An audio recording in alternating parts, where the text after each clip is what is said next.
ऑफिसवरून आले आणि मी तर काहीही आणायला सांगितलं नव्हतं त्यांना, काहीच आणायला नाही सांगितलेलं मला खायला, कारण की मला बरं नव्हतं. तर मला पप्पा बोललेले की बाहेरचं काहीच खायचं नाही, तर मी काहीच सांगितलं नाही आज.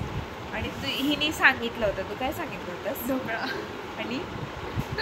आणि शेजवान चकली कुठे सांगितली? शेजवान. तर हिने पप्पांना सांगितलेलं कालच की शेजवान चकली आणा आणि ढोकळा आणा.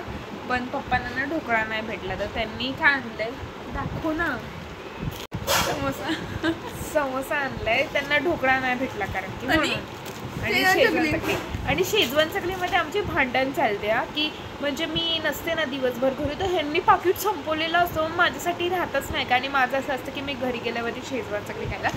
पण आज पप्पाने, मी तर काही सांगितलं पण नव्हतं तरी पण माझ्यासाठी एवढं आणलंय. मी तुम्हाला दाखवते, सगळं माझ्या आवडीचं आहे. तिला वेगळं शेजवान चकलीचं पाकिट आणल्याने मला वेगळं आणलंय.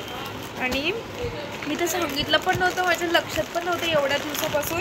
पप्पांनी माझ्यासाठी बुंदी शेव आणली, जी मला सगळ्यात जास्त आवडते. पप्पांनी ती आणलंय माझ्यासाठी, मी न सांगता पण.